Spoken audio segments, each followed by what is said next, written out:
Kepada yang terhormat Bapak, Ibu, serta saudara-saudari sekalian, selamat malam Sotihotu Namo Buddhaya.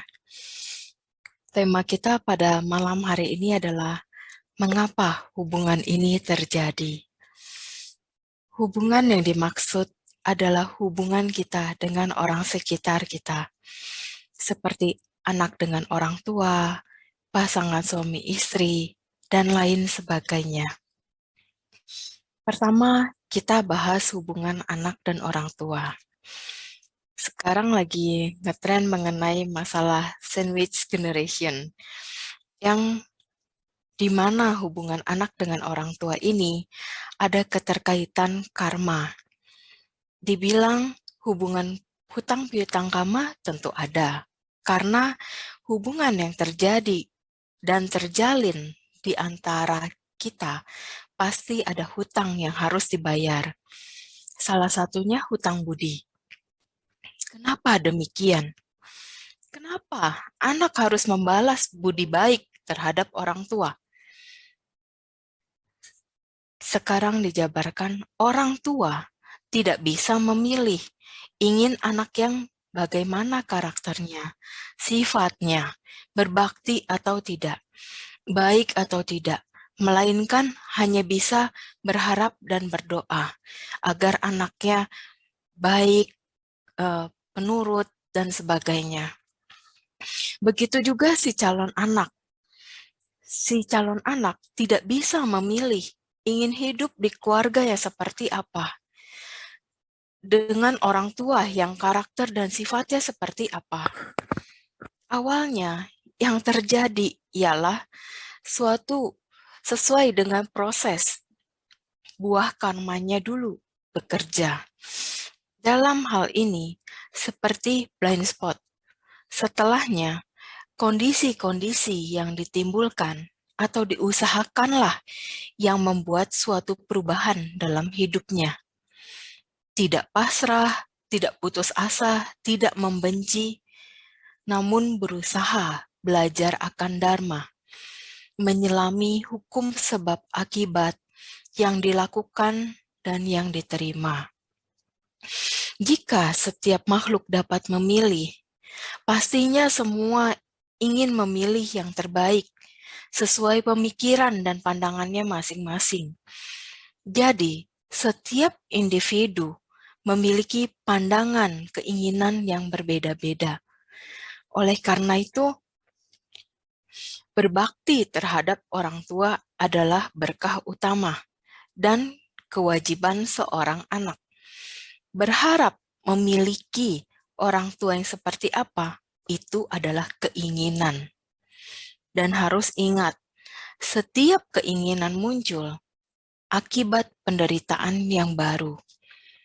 Tetapi dengan menyadari, menerima kondisi saat ini, dan berusaha mengkondisikan hal baik yang baru, sesuai Dhamma, maka itu menuju jalan kebahagiaan batin. Sekarang kita menjadi seorang anak, tapi suatu hari ketika kita menikah, kita menjadi orang tua, dan kita memiliki anak. Begitu terus, anak menjadi orang tua menjadi anak. Begitulah proses kelahiran yang terus berputar. Siapa yang bisa mengendalikan? Tidak ada. Kita harus bisa mengontrol diri kita sendiri. Di dalam Manggala Sutta ada tertulis, membantu ayah dan ibu, menunjang anak dan istri, dan bekerja dengan sungguh-sungguh, itulah berkah utama. Memiliki rasa hormat, berendah hati, merasa puas dengan yang dimiliki, ingat budi baik orang, dan mendengarkan Dhamma pada waktu yang sesuai, itulah berkah utama. Bukan seorang ibu, ayah, ataupun sanak keluarga lain yang dapat melakukan, melainkan pikiran sendiri yang diarahkan dengan baik, yang akan dapat mengangkat derajat seseorang. Dhammapada Cittawaga bab 3 baris 11. Masih ada hal lain lagi, seperti terjadinya hubungan antar suami istri, terjadinya hubungan antar sesama jenis, dan lain-lain. Nah, semua itu terjadi oleh karena adanya sebab-sebab tertentu. Sebab karena karma masa lampau. Sebab karena adanya sebuah tekad. Tekad yang jelas maupun yang tidak jelas. Sebab karena terlalu membenci maupun terlalu mencintai.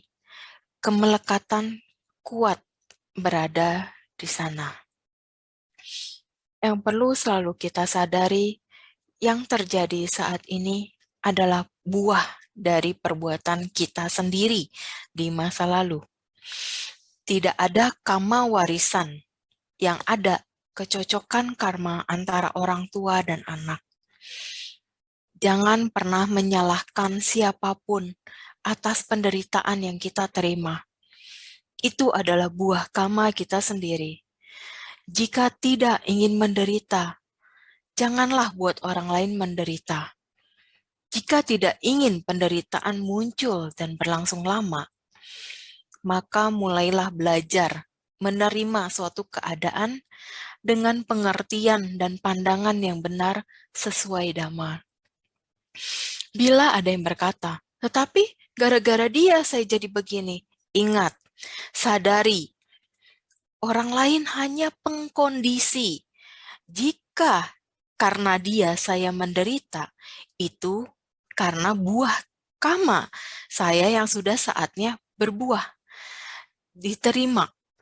Sedangkan si orang lain yang pengkondisi itu akan menerima buah dari perbuatannya sendiri. Jika kita balas, kita tidak menerima dari si pengkondisi itu lakukan terhadap kita, kita akan semakin menderita. Kita akan semakin terpuruk. Bukannya kita semakin lebih baik. Begitu pula hubungan suami istri, yang tentu terjadi di awal karena pilihan sendiri. Setelah berjalan, karma yang terjalin pun berproses. Apabila di awal sudah ada keterbukaan sifat, karakter masing-masing, maka akan terlihat di situ hubungan jodoh. Karmanya kuat atau tidak. Kalau hanya sekedar bayar hutang karmanya sedikit, ya hanya sampai saat pacaran, selesai, bye-bye, putus gitu. Tapi apabila hutang piutang karmanya panjang, maka akan berlangsung hingga ke pernikahan. Dan akhirnya ada penderitaan yang dialami masing-masing pasangan. Ada yang berlangsung hingga tutup usia. Ada juga yang setengah pernikahan selesai. Tapi ini semua tidak mudah. Karena hubungan suami istri itu sangat kompleks. Sebaiknya pernikahan yang sudah dijalankan tidak ada campur tangan pihak lain.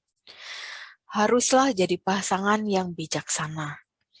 Selalu renungkan di dalam diri hal-hal yang perlu diperbaiki, gak perlu menuntut pasangan untuk berubah. Biarlah kesadaran sendiri dia untuk berubah. Jikalau tidak berubah, lebih baik yang menyesal suatu hari nanti adalah yang tidak berubah, yang merasa dirinya paling benar dan selalu benar. Karena setiap orang pasti mencari kebahagiaannya sendiri. Yang kita selalu renungkan untuk para perumah tangga adalah kebahagiaan itu berasal dari dalam pikiran kita sendiri, bukan dari luar. Sadari ini semua terjadi adalah buah karmaku yang sekarang dijalani. Dan lakukan hal yang positif, yang terbaik untuk diri sendiri maupun keluarga, dengan cara yang bijaksana. Kemudian kita akan berlanjut ke kenapa ada seseorang yang bisa mencintai pasangan sesama jenis. Apakah itu hukuman? Di dalam Buddhism, Mencintai pasangan sesama jenis itu bukan hukuman, dan bukan juga karena keinginan, tapi karena ada proses karma yang harus dijalankan. Karena pernah ada janji dengan pasangan lawan jenis di kehidupan lalu, tetapi tidak menyebutkan ke depannya kamu tetap pria atau wanita. Ada juga yang terjadi dikarenakan harus menjalani karma dari penyimpangan seks yang dilakukan pada kehidupan lalu. Tapi yang lalu ini jadikanlah pengetahuan dan perenungan, karena tidak bisa diputar kembali. Yang penting ialah saat ini kita memegang penuh kendali atas apa yang kita mau upayakan, yang benar dan positif. Yang penting di kehidupan ini, kita menjalani dengan baik. Banyak lakukan kebaikan melalui pikiran, ucapan, maupun perbuatan.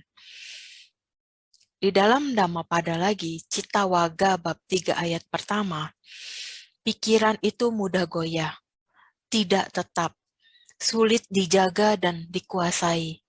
Namun orang bijaksana akan meluruskannya, bagaikan seorang pembuat panah meluruskan anak panah. Demikian penjelasan singkat yang dapat saya sampaikan. Terima kasih. Selanjutnya saya kembalikan kepada moderator untuk sesi interaktif tanya-jawab. Terima kasih. Baik, Anobodana, Cimeta, sharingnya tadi luar biasa sekali sharingnya. Oke, baik teman-teman kalau ingin bertanya mungkin bisa raise hand atau enggak teman-teman bisa tulis di chat box. Kalau ada yang ingin bertanya boleh raise hand. Silakan teman-teman boleh raise hand. Nanti akan di unmute oleh panitia. Atau enggak boleh di kolom chat.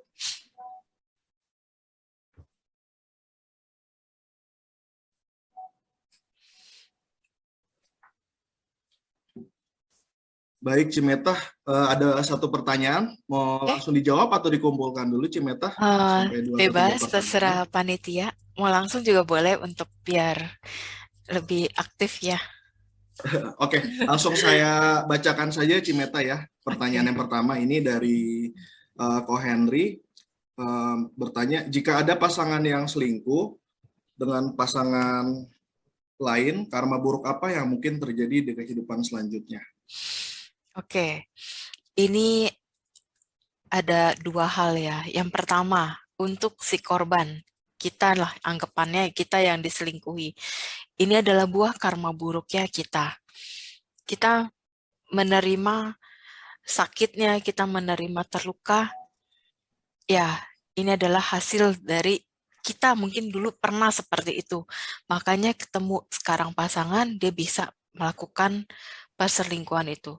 Terus yang kedua, hal kedua, si pelaku yang melakukan selingkuh ini, kehidupannya berikutnya akan berat jodoh. Dan akan sulit menemukan pasangan yang setia, pasangan yang sesuai dengan yang dia mau, itu sulit.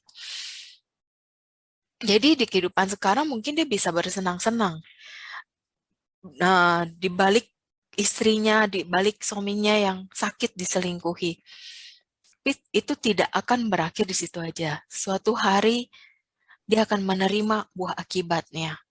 Jadi untuk yang tersakiti atau dilukai, cukup sadari aja, oke, ini buah karmaku. Memang terluka itu tidak mudah, tidak mungkin hilang. Pasti terus terbayang-bayang apa yang dia lakukan, apa yang pernah dia sakiti terhadap kita. Tapi kita sekarang fokus dengan tujuannya kita. Kita fokus, sekarang saya fokusnya untuk diri saya, anak-anak, dan keluarga. Dia berubah tidak berubah itu urusan dia. Dia yang terima karmanya sendiri. Dia berubah bagus. Dia nggak berubah, ya udah yang menderita pasangan kita sendiri. Seperti yang tadi saya katakan, yang tidak berubah, yang menyesal di kemudian hari, bukan kita yang menyesal di kemudian hari.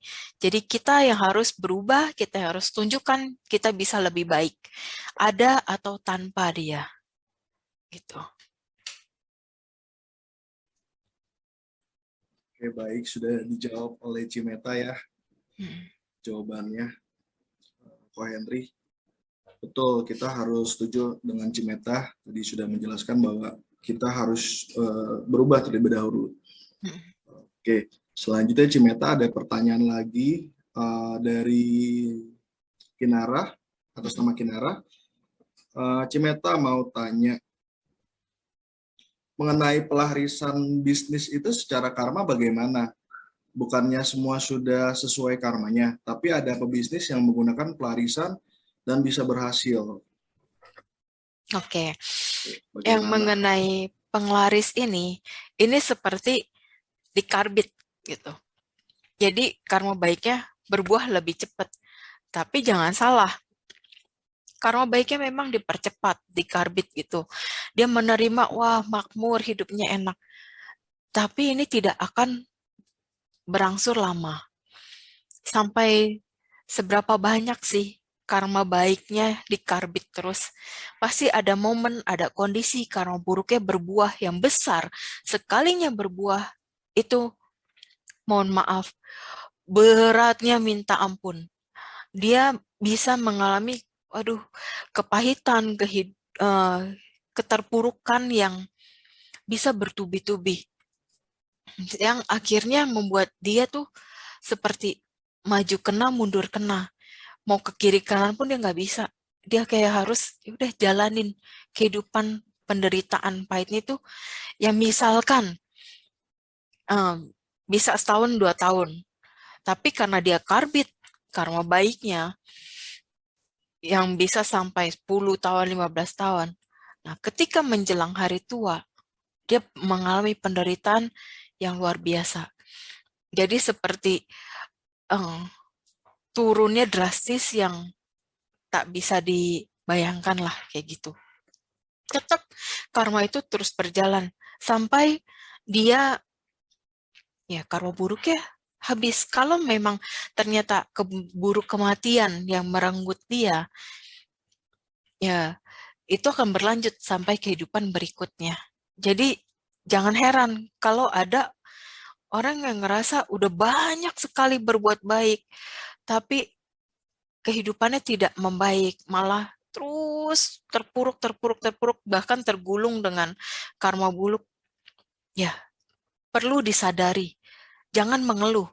Kalau kita menyadari, oh ya udah, ini buah karma buruk saya nih, saya harus jalanin. Udah saya terima, saya jalani pelan-pelan. Semakin kita tidak bisa menerima keadaan itu, hal itu akan terus menggulung. Terus semakin berjalan dan kita semakin berat.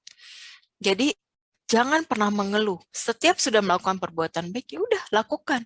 Ya udah nggak usah ngeluh, jalanin, hadapin. Ketika karma baiknya belum berbuah, sadarin aja, oh karma buruknya saya masih berbuah nih. Karma baik saya belum cukup untuk berbuah. Ya udah saya lakukan aja terus. Pasti ada momen di mana ada karma baik yang berbuah. Tapi kadang orang tuh ngelihat karma baiknya dulu nih, yang wah enak banget ya dia usaha ini usaha itu lancar gitu. Ternyata misalkan oh dia karena pakai penglaris, ya udah dia dengar ada penglaris atau enggak, ya udah kita nggak perlu iri dengan keberhasilan orang lain. Cukup sadari ya udah sekarang saya harus pupuk kebajikan. Mungkin dia punya kebajikan yang besar gitu. Yang penting kitanya sekarang yang perlu berpikir ya udah saya udah deh dia pakai penglaris biarin, yang penting saya sekarang usahanya benar. Sekarang saya susah, saya berjuang dulu, tapi suatu hari pasti saya ada terima buah karma baiknya gitu. Jadi yang penting kitanya pikiran positif aja untuk diri kita ke depannya, semangatin diri kita, yakinin diri kita, kita bisa jauh lebih baik gitu. Oke, sudah terjawab oleh Cimeta. Ci, ini pertanyaannya banyak banget ini, Ci. Waduh, Oke. seru, makin seru nih makin malam makin seru, pertanyaannya banyak banget. Oke, aku akan bacain pertanyaan selanjutnya ya. Oke, Wah, ini banyak banget nih. Masih ada 7 pertanyaan loh, Ci. nggak apa-apa, Nggak lanjutkan. apa-apa ya. Oke. Langsung aja. Pertanyaan selanjutnya dari Ko Yonatan Hendra. Cimeta, bagaimana cara menghindari semua karma buruk yang terjadi jika jodohnya singkat, seperti sedia payung sebelum hujan? Itu Cimeta, Oke. bagaimana? Ya, kalau untuk seperti itu, kita kondisiinnya kalau dalam hal perjodohan ya, itu bisa kita berdana bunga untuk altar wihara atau altar dewa-dewi gitu. Terus ya kita bertekad aja semoga dengan kebajikan ini ketemu dengan pasangan yang tepat. Kan hanya bertekad, bukan meminta. Beda lainnya dengan meminta gitu. Kalau meminta kan, aduh dewa tolong dong ketemuin saya gitu. Nah, ini kan kita nggak meminta. Semoga dengan kondisi kebajikan yang sudah dilakukan ini, saya bisa bertemu dengan pasangan yang tepat gitu. Terus juga misalkan tahu nih ada kenalan cewek single, cowok single, terus kita tahu dia nggak cocok buat kita, tapi dia cocok sama teman kita atau ada orang lain. Ya coba kalau bisa dikenalin jadi itu kan bagus. Itu juga nanam karo baik loh. Jadi mak comblang gitu. Jadi ya hal-hal yang untuk jodoh lebih urusannya ke pasangan gitu. Ya bantu ngenalin orang gitu. Itu untuk membuat lancar jodoh kita untuk ke depannya. Oke, Ci. Berarti Mak Comblang juga baik ya, Ci ya. Lancarkan jodoh kita juga, bener-bener. Oke, setuju, Ci. Wah, makin seru nih. Banyak lagi pertanyaan, Ci, nih. Oke, ini sampai jam berapa, panitia? Mungkin banyak banget ini pertanyaan. Masih aman ya waktunya ya? Sampai jam 9 Oh, masih jam 9. Oke. Takut waktunya nanti kelebihan. Oke, Ci Meta, ini ada pertanyaan dari Ko Anton selanjutnya. Ci Meta, kalau susah jodoh karma, apa ya di kehidupan berikutnya? Dan kita harus bagaimana supaya di kehidupan ini kita bisa cepat menemukan pasangan hidup kita? Jadi kalau ada susah jodoh karma, apa ya di kehidupan berikutnya? Dan kita bagaimana supaya kehidupan ini bisa menemukan pasangan hidup kita gitu, Cimeta. Ya, yang tadi ya itu bisa yang dana bunga, terus jadi mak comblang, terus juga bisa dari kitanya kalau kita ada mengalami kekecewaan dalam suatu hubungan, kita juga jangan sembarang janji atau mengucap, udah deh, semoga di kehidupan berikutnya atau saya ke depannya kalau nggak ketemu yang cocok saya udah nggak mau punya pasangan lagi. Nah itu juga hati-hati karena ada juga orang yang karena dia kapok sama pasangan yang sebelumnya dia kayak ngomong gitu walaupun hanya sekedar ngomong sembayang sekedar curhat gitu sama dewa tapi kan secara tidak langsung itu tersimpan di arus batin.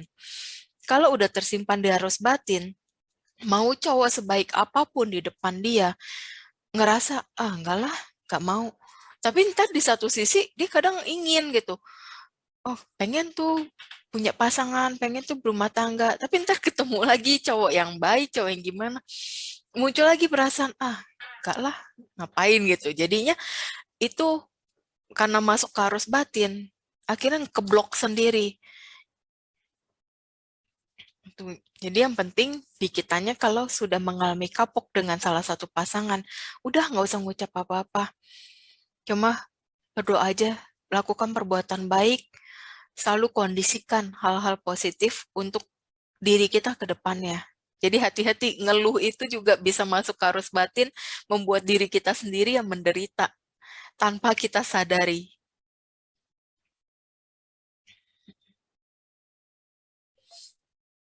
Oke, sudah terjawab Cimeta. Wah, nanti pulang pada dapat jodoh nih Cimeta nih.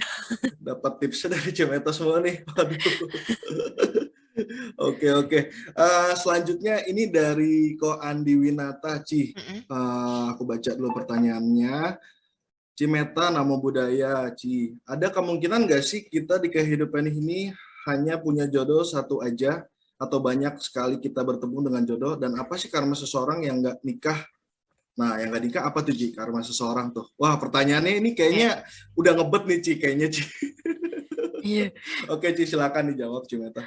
Jadi di kehidupan ini, kita tuh nggak hanya satu jodoh. Karena kehidupan yang kita jalankan sudah berulang kali. Sudah jutaan bahkan miliaran kali. Sehingga apapun yang terjadi di kehidupan lalu dengan sekarang, semuanya saling berkaitan. Begitu juga pasangan. Ada pasangan yang ya beberapa kehidupan kita nggak selalu sama. Ada yang ganti-ganti.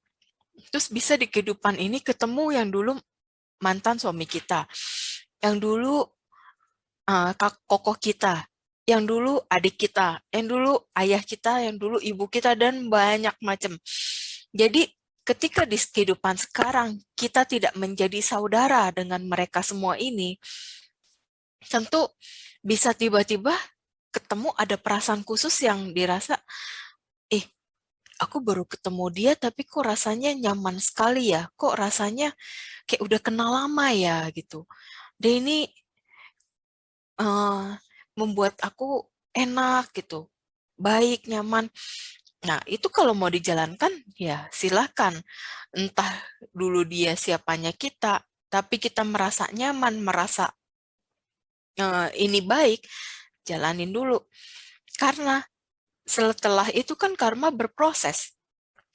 Karma berproses, kita ngelihat baik buruknya si orang tersebut kita bisa terima nggak gitu. Begitu juga kita, baik buruknya kita dia bisa terima nggak. Ingat, masa pacaran, masa pengenalan karakter, bukan masa berpura-pura sebagai orang baik. Karena nanti kalau udah suami istri, kalau berpura-pura itu akan fatal akibatnya. Jadi lebih baik tunjukin dari masa pacaran, oh sifat baik buruknya saya seperti ini loh, saya apa adanya kayak gini. Gitu. Jadi bisa nerima atau tidak bisa nerima. Jadi putusnya di masa pacaran. Tidak berlanjut ke pernikahan yang akhirnya jadi toksik ya. Jadi sebaiknya dari sekarang benar-benar pilih baik-baik yang kita nyaman, kita cocok. Terus juga jangan memilih pasangan karena kepepet, karena didesak sama orang tua. Itu rumah tangganya belum tentu harmonis, belum tentu bagus. Karena pernikahannya karena buru-buru, karena ada paksaan. Jadi kalau merasa sudah cocok, sudah oke, jalanin lanjut ke pernikahan. Karena kan ini juga ada kaitan karmanya. Setelah menjalani hubungan ini, kalau ternyata hutang karmanya besar dan itu harus sampai ke pernikahan, ya udah jalanin. Tapi kita harus siap apapun yang terjadi, karena itu keputusannya kita. Kita ngerasa, wah nggak bisa dah nih, masih pacaran,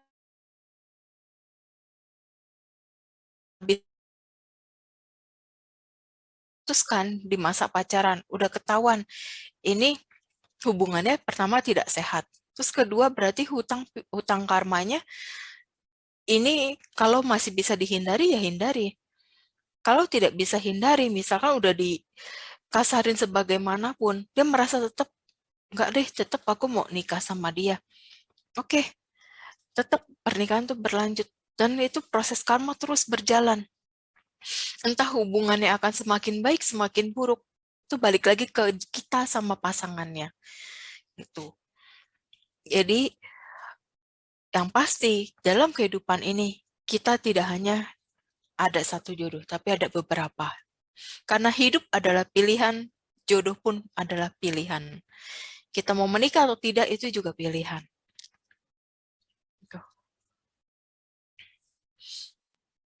Oke, sudah terjawab ya sama Cimeta. Oke, Cimeta, ada pertanyaan lagi dari Ko Edwin. Selamat malam, Ci. Izin bertanya, pasangan yang sudah sama-sama meninggal, apakah di dunia lain sana, apakah tetap dapat saling mengenal? Terima kasih, Ci. Tetap saling mengenal. Kalau ikatan cintanya kuat ya, saling tarik-menarik, jangankan di kehidupan manusia, di alam surgawi, dalam dewa-dewi pun, mereka tetap bisa sebagai pasangan. Gitu. Tapi kalau hanya dia menjalani karmanya di manusia sebagai suami istri, tapi di alam surgawinya masing-masing, ya udah di sana ya tetap kenal, tapi sebagai teman.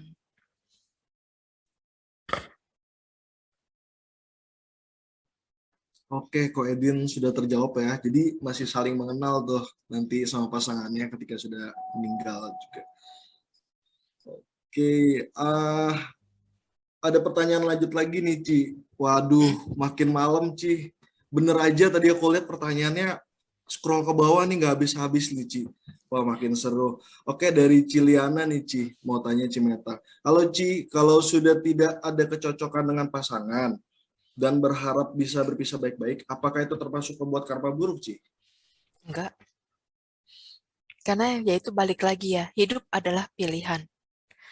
Pernikahan juga pilihan. Perceraian pun itu pilihan. Gitu. Untuk apa? Kalau memang sudah sama-sama dua-duanya nih, sudah sepakat, udah deh kita pisah aja, kita jadi teman aja. Kalau dua-duanya sudah sepakat, mau seperti itu, silahkan. Kalau masalah omongan orang, aduh nanti diomongin teman-teman mama, papa gimana nih, nanti aduh lingkungan gimana, nggak usah pusingin. Orang lain mah selalu membicarakan keburukan kita, nggak pernah ada yang bagus di mata orang lain. Jadi yang penting pikirkan kita antara suami istri dan anak-anak. Kalau anak-anak gimana gitu. Nanti anak-anak kurang kasih sayang sama orang tuanya. Itu lain cerita lagi. Untuk anak-anak, semasi orang tuanya bisa berteman dengan baik, dia tetap bisa mendapatkan kasih sayang dari kedua orang tuanya.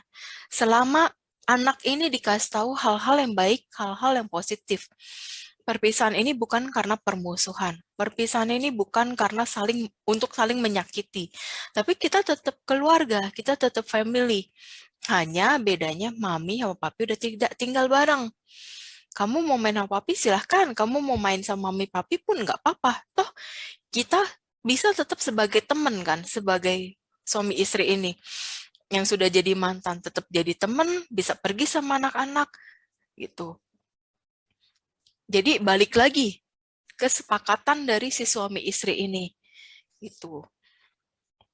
Jadi bukan karma buruk. Oke, sudah terjawab oleh Cimeta, Ciliana. Jadi itu bukan sebuah karma buruk ya. Tadi sudah terjawab. Baik, selanjutnya Cimeta. Wah, masih banyak nih, Ci. Cici nggak minum dulu nih, Ci. Banyak banget pertanyaannya nih. Aduh, jadi nggak enak nih, Cici. Gak apa-apa. Oke, ini ada pertanyaan lagi nih, Cimeta dari Cierni. Malam Cimeta mau tanya, kalau dalam suatu hubungan, kita masing-masing mau coba berubah, apakah masa depan kalau misal, contoh kalau misal pernah diramal bisa berubah, lalu misal diramal bakal cerai, apa bisa berubah, Ci? Nah, jadi ini ramalan, Ci. Ya.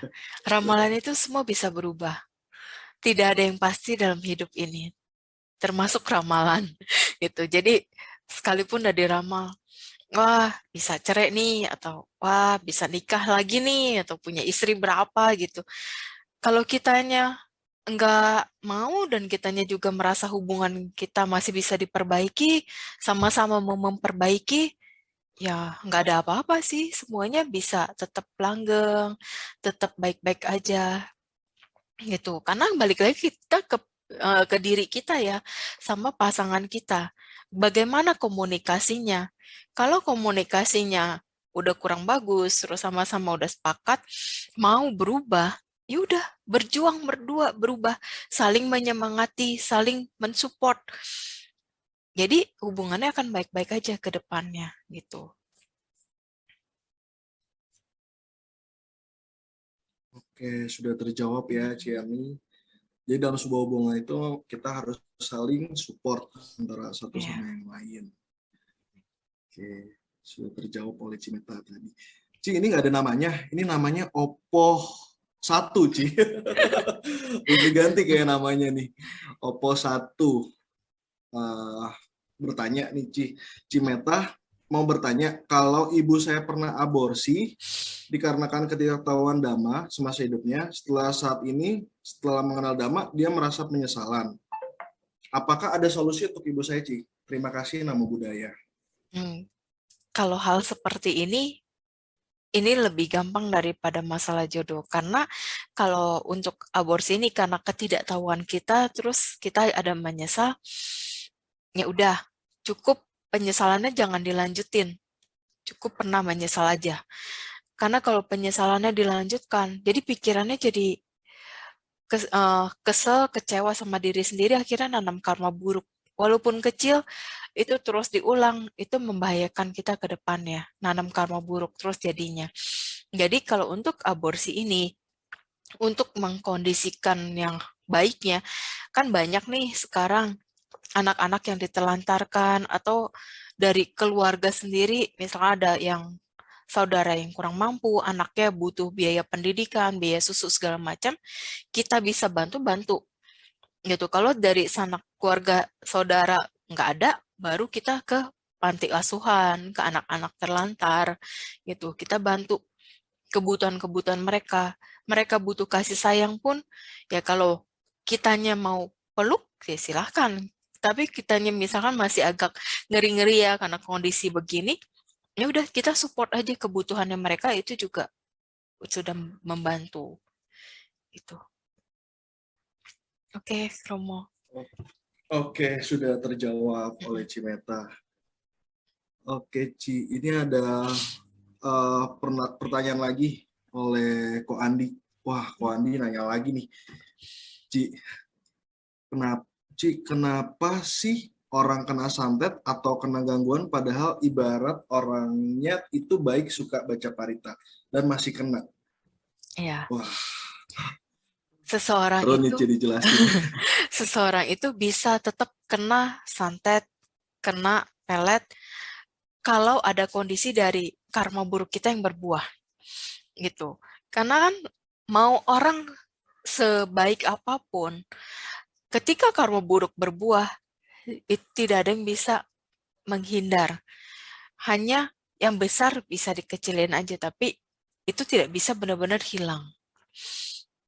Jadi ketika kita sudah banyak baca parita, kita banyak rajin meditasi, banyak berbuat baik, kita tetap kena guna-guna atau pelet, ya udah, kita juga sadarin lagi di situ.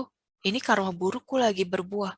Ya udah, terima aja. Tapi kita tetap terusin baca paritanya. Karena lebih baik kita membersihkan ya kalau udah kena baca parita. Nanti itu luntur sendiri, bersih sendiri. Itu yang juga sering saya lakukan. Jadi baca parita, udah meditasi, mandi air garam gitu. Karena kan untuk menetralisir hal-hal energi negatif. Gitu aja sih. Oke, Ko Andi, Winata sudah terjawab ya oleh Cimeta. Wah, chatnya banyak banget nih. Mungkin teman-teman nggak ada yang mau open cam nih, biar langsung ngobrol sama Cimeta, mungkin tanya-tanya nih. Boleh langsung. Nih Ko Hengki, mungkin boleh open cam nih Ko. Seru nih Ko Hengki, pertanyaannya panjang nih. Boleh mungkin silakan open cam, Ko Hengki Peterson. Wah, silakan Ko. Nih seru nih, makin malam nih. Ci, ada 28 pertanyaan. Wow, It's luar biasa. okay. Bisa sampai jam berapa nih? Jam 10 loh, Ci. Oke. Ko Hengki silakan nih. Kalau mau tanya-tanya langsung sama Cimeta. Boleh langsung unmute. Mungkin bisa unmute atau panitia minta dibantu Ko Hengki untuk unmute. Oke, silakan Ko. Ya, halo. Halo. Ya, Ko Hengki. saya Ci, sebenarnya mau sedikit curhat sih. Iya. Tadi sebelum ikut Zoom, berpikir dulu nih, apa mungkin ya bisa ngobrol. Ternyata benar Tuhan Pak Guli bisa ngobrol. Ya Ci, sebenarnya aku baru putus sih sama pacar aku. Gara-gara kita tahu nih dari awal emang kita tuh beda agama. Ya. Nah, dia posisinya dia Kristen. Nah, dia itu emang di awal kita udah ngobrol tentang yang jadi masalah kita tuh bukan apa-apa, cuma satu doang, agama. Nah, saya tanya kan, yaudah gimana? Nah, dia langsung buka omongan, kalau misalkan kamu kayaknya nggak mungkin bisa pindah, karena dia tahu posisi aku sih, aku udah Buddha dari dulu. Nah, terus sebenarnya juga Kristen dari kecil juga ada Kristen, ikut keluarganya, emang keluarganya tuh kental banget Kristennya. Nah, satu cerita, yaudah dia bilang, oke nggak apa-apa, saya mau belajar, cuma nggak bisa langsung. Saya juga bilang, kalau misalpun kamu mau belajar nggak apa-apa, tapi kalau kamu langsung, aku juga nggak kasih, karena kan semua itu butuh proses. Jangan karena kamu senang sama aku, kamu jadi tiba-tiba langsung pindah. Tapi kan itu kan karena emosi doang sesaat kan. Biar kamu lihat sama-sama kita jalanin, kalau emang kamu cocok, oke nggak apa-apa. Nah, tapi kan dia, ibarat kata udah ada kemauan. Nah, di tengah jalan, dia emang udah bilang, dia mau ikut Buddha, tapi kalau misalkan orang tuanya, kalau enggak keluarganya tuh ngizinin. Nah, emang mungkin Tuhan kasih kesempatan, dia kan orang tuanya di kampung, di Medan. Nah, dia pulang ke Medan, gitu ya, Ci. Bulan ini ya, awal bulan. Dia nanya sama mamanya, langsung total ditolak. Nah, itu jujur sih, di sini kita berdua sama-sama kayak bingung ya, mau dilanjutin juga sulit, karena melihat background kita pacaran sebetulnya kurang baik. Dia juga jujur cerita, dulu-dulunya tuh bukan gimana sih, ini udah berdasarkan yang diceritakan. Gak kayak saya gitu, maksudnya kita ya mungkin pacaran ya baik-baik aja, nggak mungkin main tangan, main kasar kan. Ya kita kan niatnya baik buat kedepannya. Dan dari awal pun saya bilang, aku juga jaga diri aku juga jaga diri kamu, biar kita tuh nggak ada hal-hal yang negatif gitu, Ci. Dan dia pun setuju. Ya, dia pun orang baik, saya juga nggak mau ngapa-ngapain orang sih. Kan niat saya juga baik. Ya paling itu sisi yang buat kita berat tuh saat kita bilang pun pisah itu adalah ya hal-hal yang buat kita nyaman itu sih. Iya. Ya mohon bantuan tanggapannya sih. Terima kasih. Iya, jadi kalau dari kasusnya Koko ini, ya udah karena sudah keadaannya juga seperti ini, dua-duanya sama-sama keluarganya juga sudah nggak bisa ya untuk salah satu pindah. Karena ini juga kalau terpaksa pindah pun nanti akan jadi suatu masalah. Dan pernikahan beda agama, ujung-ujungnya pasti ada masalah di agama. Apalagi pada saat nanti punya anak. Bingung, anaknya mau ikut siapa nih, agama yang mana nih? Gitu, sama-sama kan setiap keluarga pasti punya ego. Udah ikut agama kita, tapi pihak sana enggak ikut agama kita. Itu jadi masalah lagi. Jadi dengan hal yang sekarang terjadi sama Koko, sama pasangan, saya cukup prihatin dan ya udah ini memang jalan masing-masing aja. Toh mencintai kan gak harus memiliki ya, gitu. Jadi tetap saling support aja sebagai sahabat, gitu, sebagai teman baik. Toh suatu hari nanti Koko ketemu yang benar-benar sesuai, yang benar-benar baik, begitu juga dia, ya saling mendukung aja, mensupport dia biar dia bahagia sama pasangannya. Begitu juga Koko.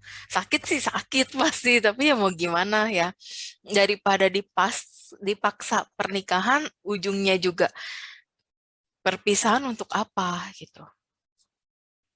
Iya, semangat kok menemukan yang baru. Mungkin di sini masih banyak yang single. Ya. Terjawab ya Ko Hengki ya. Mungkin bisa sambil tambah teman juga dulu kok, tambah teman dulu ya kok. Oke, udah dijawab oleh Cimeta ya Ko Hengki ya. Oke, Ci, mungkin Cimeta minum dulu nih, Ci. Ada 33. Mungkin aku filter nanti pertanyaannya ya, teman-teman. Okay. Mungkin 2 pertanyaan lagi, karena tadi kata panitia tuh selesai di 2015 tuh, mungkin 2 pertanyaan ya.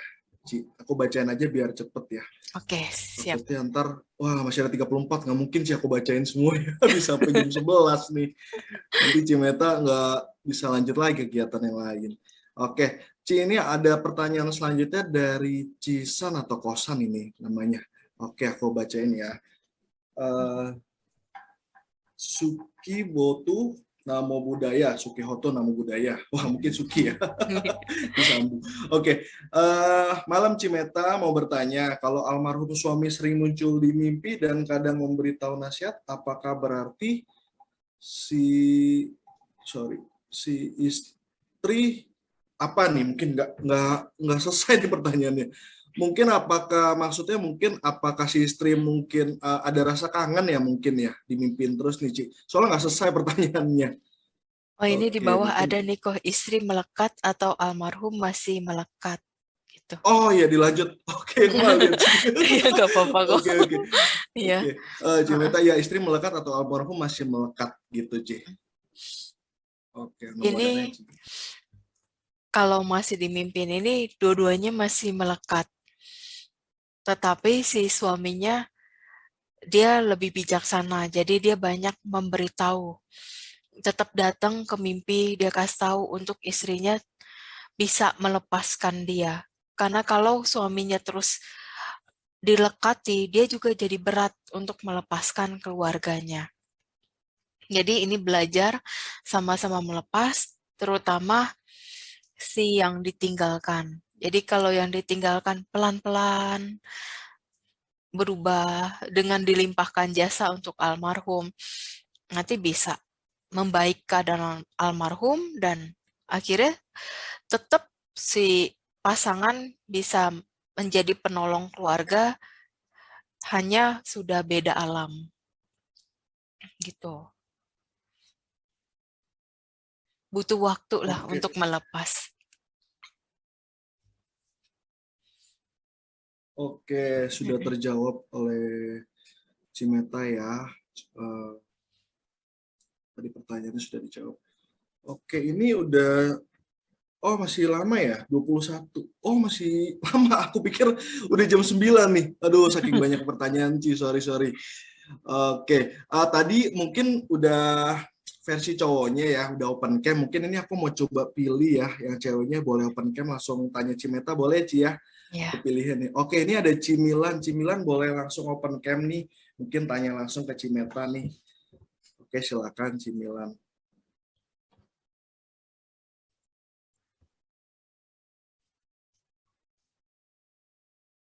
Halo Cimilan.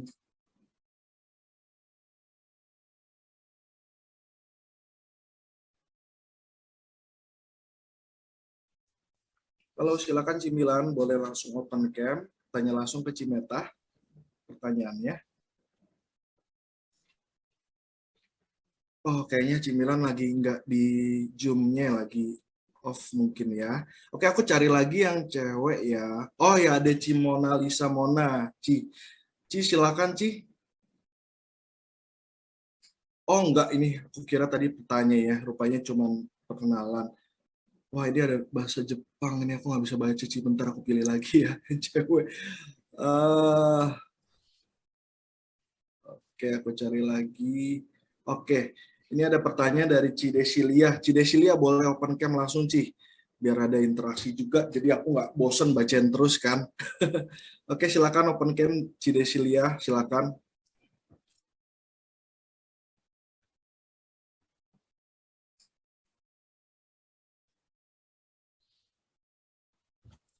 Masih di mute, Ci? Masih di mute? Masih di mute, Cici. Apa-apa. Ya, selamat malam Namo Buddhaya. Ya, malam Ya. Namo Buddhaya. Malam. Mau nanya kalau mengenai kayak pekerjaan atau bisnis yang di kehidupan kita itu juga ada hubungan, harus ada hubungan karma dengan kita. Misalnya Kak, biasanya kita bisnis seperti ini, berarti dari kehidupan lalu juga biasanya kerjaannya seperti itu atau bagaimana? Mohon penjelasannya. Terima kasih. Ya, sama-sama. Ya, kalau untuk pekerjaan sih memang juga sama ya, ada berkaitan dengan kehidupan kita yang dulu juga.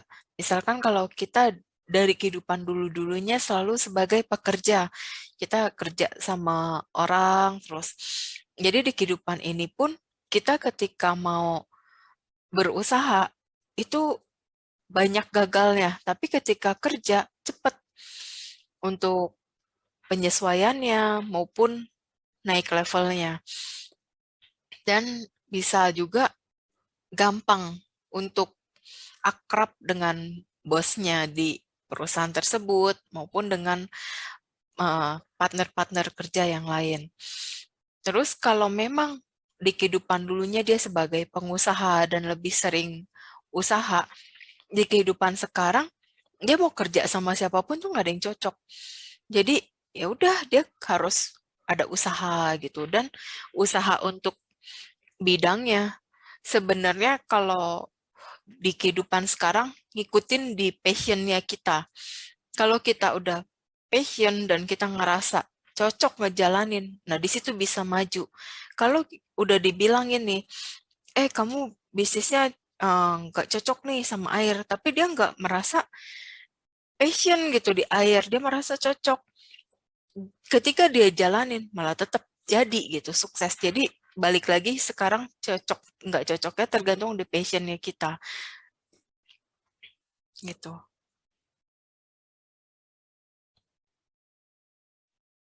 Jadi mute nih Ci Desi. Gimana Ci? Udah terjawab belum nih? Wah, jelas banget nih Cimeta. Kalau ngomongin passion seru ya Ci ya. Berarti ini ada hubungannya dengan apa? Kayak lihat dari Feng Shui gitu juga mungkin bisa juga ya. Bisa Misalnya juga. kayak oke ya. Terima kasih. Ya, sama-sama. Terima kasih Ci Desi. Oke. Selanjutnya ada pertanyaan lagi dari Civera. Wah, Civera panitia nih. Wah, boleh nih Civera tanya nih.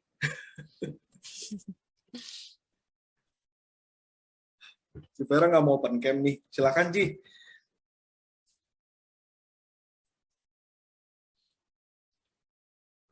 Civera. Wah, malu-malu nih Cimeta nih. Oke, aku bacain aja pertanyaan dari Civera nih. Cimeta, nama budaya Ci. Ci, ini saya dengar dari teman saya, jadi dia tidur terasa ketindih gitu. Kenapa ya Ci? Kalau kayak gitu biasanya di tempat yang dia tidurin ada makhluknya. Jadi ya makhluknya itu ngeganggu, nggak terima dia tindihin. Terus bisa, karena ada beberapa faktor ya, bisa seperti itu. Bisa juga makhluk itu datang karena ada ngikut gitu. Atau ada di si orang yang bersangkutan ini melakukan sesuatu yang makhluk itu nggak senang. Jadi dikejar sampai ke tempat tinggalnya, ketika tidur ditindih, dierep-erep gitulah gitu. Jadi kalau lagi tiba-tiba kita ketindihan atau dibilang dierep-erep gitu, ya baca parita aja. Kalau kita pas baca parita kayaknya kecekek, nggak bisa. Yang simpel sih kalau saya pernah terjadi ketindihan, saya langsung ngomongnya budho, budho, budho, budho. Langsung kita paksa, kita lawan, bangun.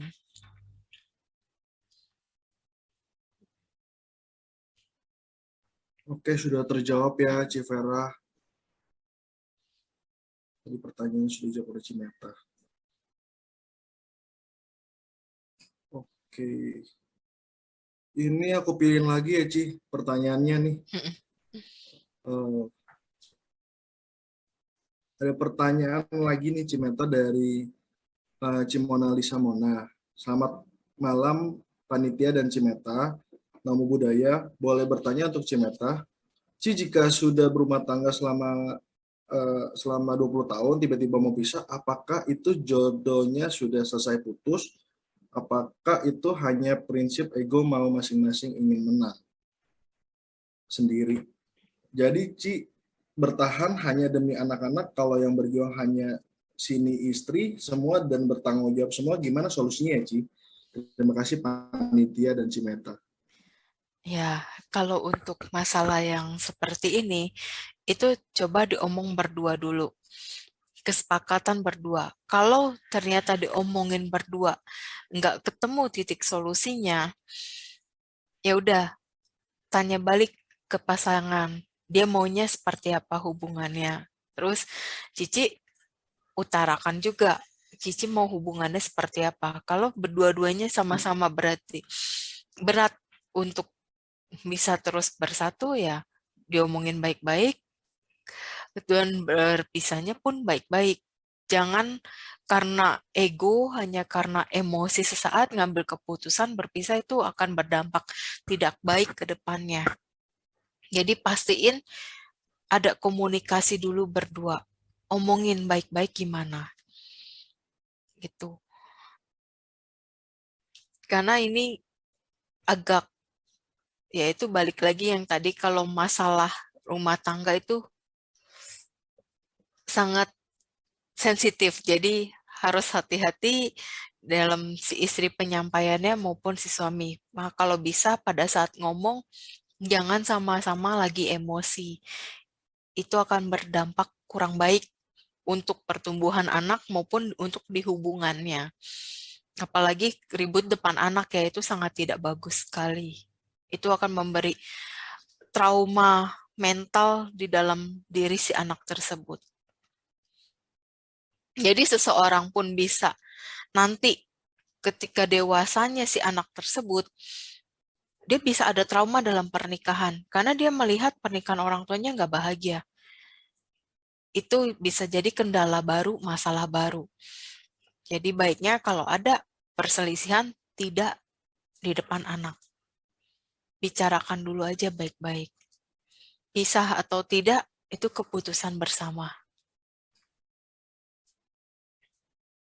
Oke, sudah terjawab pertanyaannya oleh Cimeta. Oke, Ci, ini ada lanjut lagi pertanyaan. Aku pilih dulu, Ci, pertanyaannya. Oke, ini ada pertanyaan juga tadi, apakah ini direkam? Mungkin nanti panitia boleh ya. Ada yang bertanya tadi. Oh, sudah terjawab ya oleh Valdi. Oke, ini ada pertanyaan dari bentar, Ci. Ada pertanyaan dari Ci Erika. Namo Buddhaya Cimeta, apakah kalau memutuskan tidak menikah adalah karma buruk yang berbuah atau hal yang netral, Ci? Itu hal yang netral. Karena semua itu kan pilihan.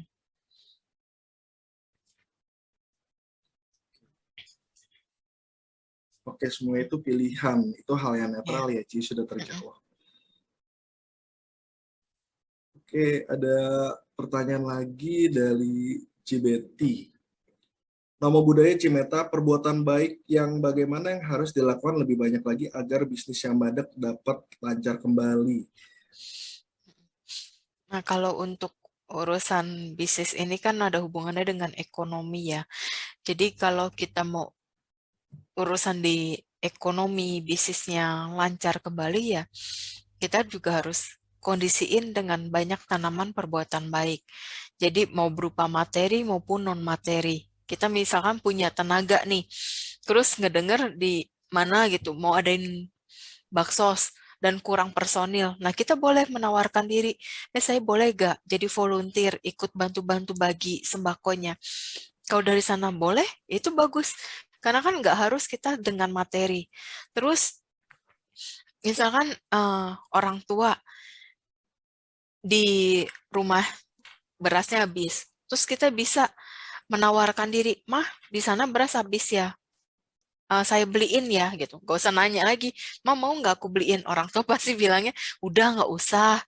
Jadi kita langsung bilang aja, mah saya beliin beras ya buat mama gitu. Gitu juga udah suatu perbuatan baik.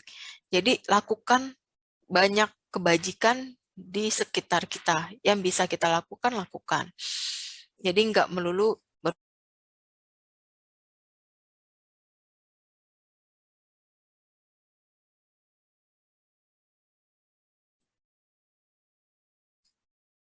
nggak masalah.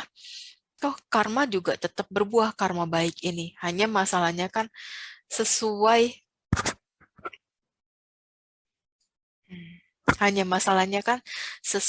atau berbuahnya bisa yang jauh atau yang dekat gitu. Jadi dikondisikan aja terus perbuatan baik yang bisa dilakukan. Oke, sudah terjawab. Lagi pertanyaannya oleh Cimeta.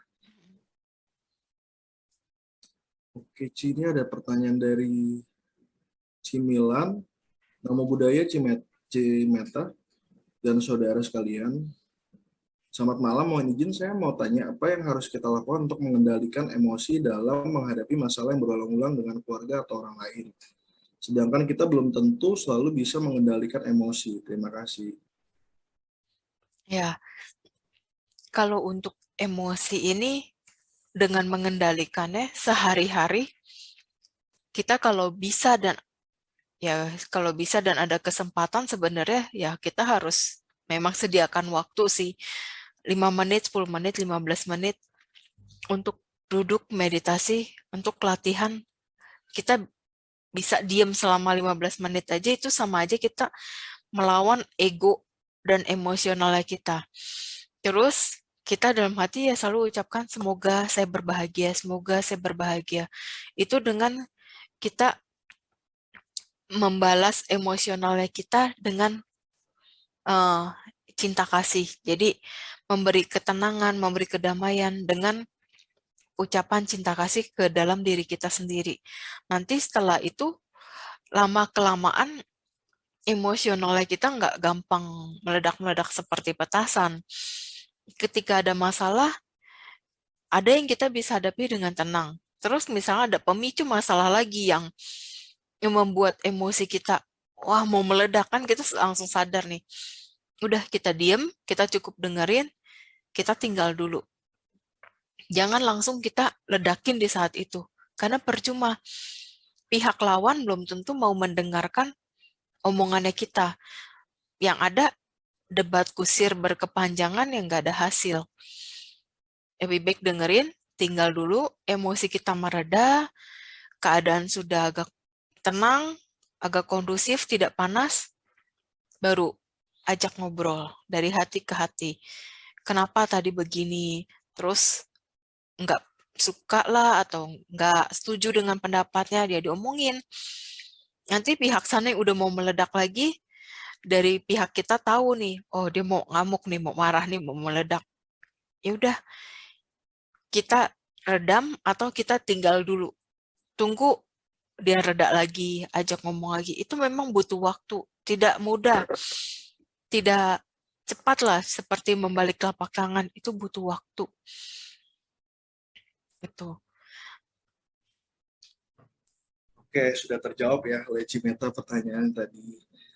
Baik, selanjutnya mungkin aku juga pengen ada open cam lagi nih, Ci, kayak tadi.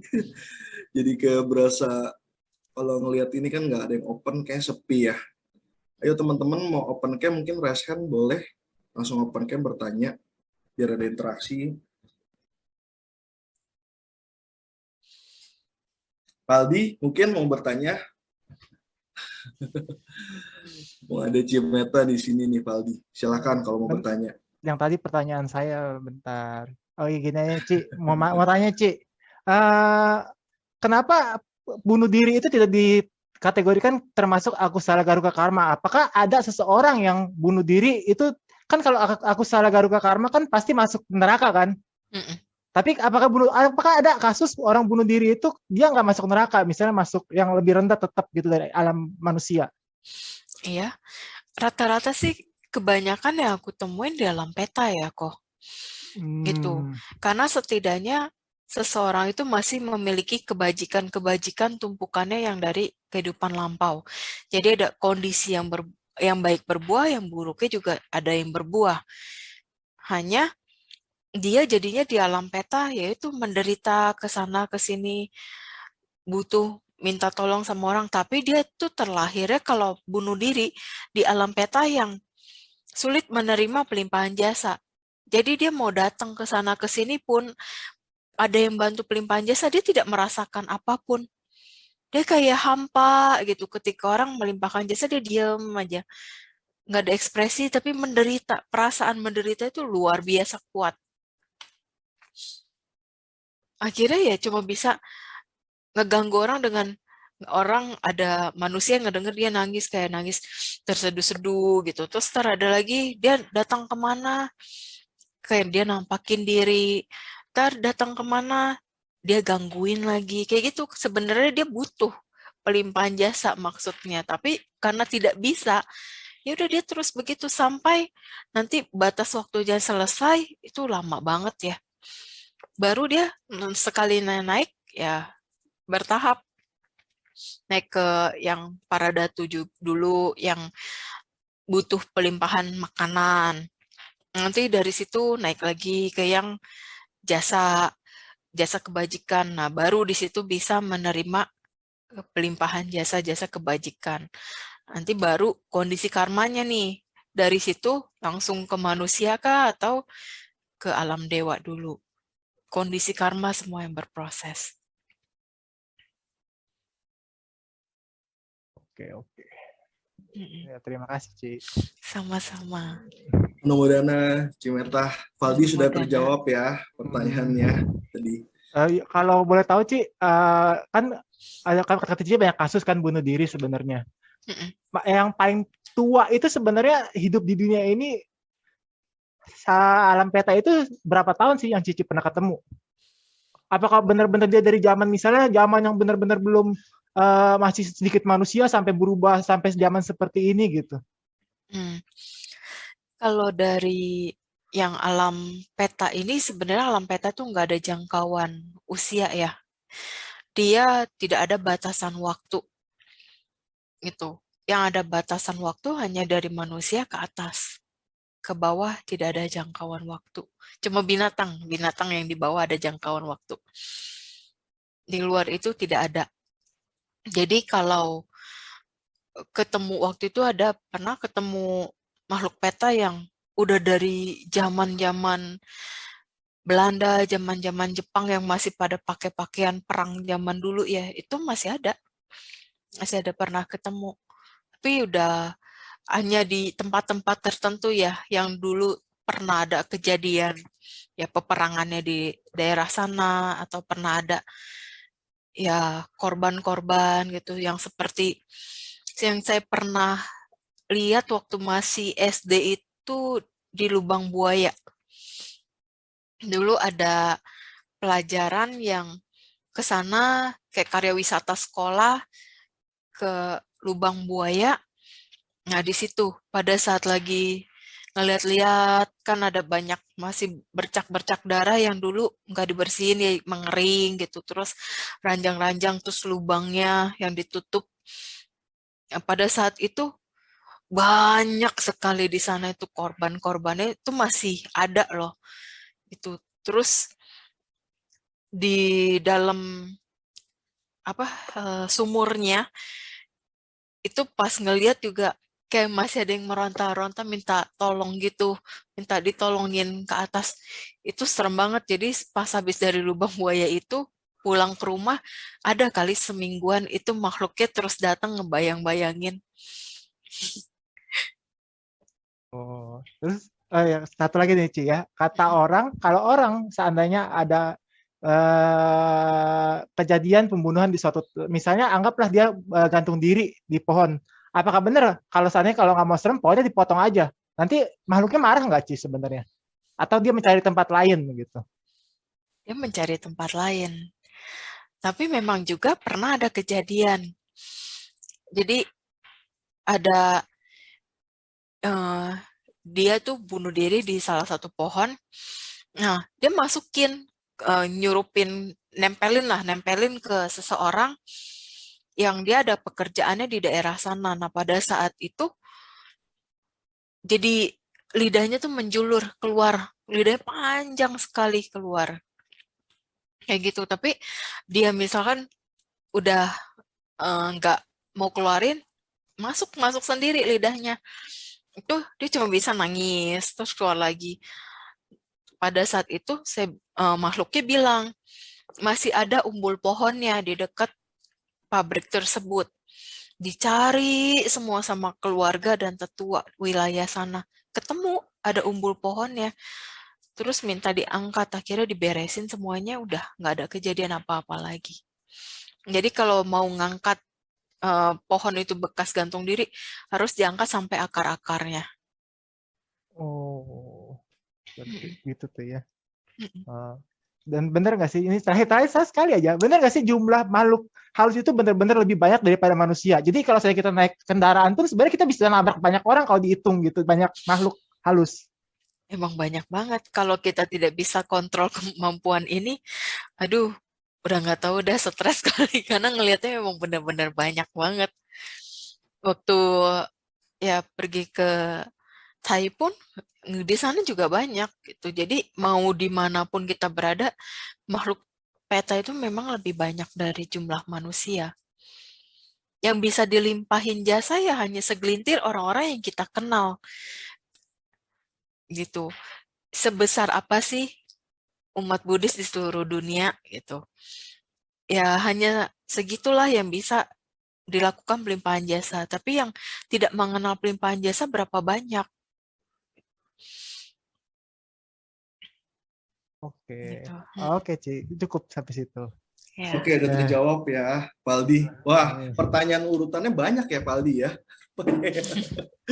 enggak, itu kan kalau itu kan memang lagi apa ya, masuk kan Ya, bunuh ya. diri kan lagi banyak kasus, banyak orang-orang tuh yang merasa stres dengan keadaan sekarang gini kan, jadi kan harus tahulah seperti apa kan. Terus juga kan ya jangan toh masalah agama aja, kadang kan ada psikologi juga kan sebenarnya yang masih diiniin gitu sih. Iya. Iya.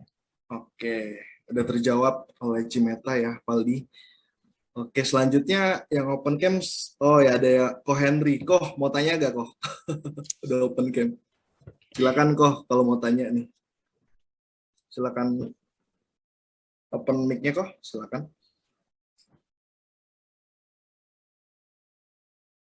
Masih di mute, Ko Henry, mic-nya. Halo, selamat malam. Namo Buddhaya, Meta. Iya, selamat malam Ko Henry. Namo Buddhaya, Buddha baik. Namo Buddhaya. Saya mau tanya nih ya, misalkan jika seseorang itu sudah saking marahnya udah bertekad untuk misalkan sama pasangannya gitu ya, bertekad untuk tidak lagi bertemu di kehidupan selanjutnya gitu. Mm-mm. Apakah itu mungkin? Itu yang pertama. Mm-mm. Terus yang kedua, saya suka merasa ini maksudnya beda lagi ya.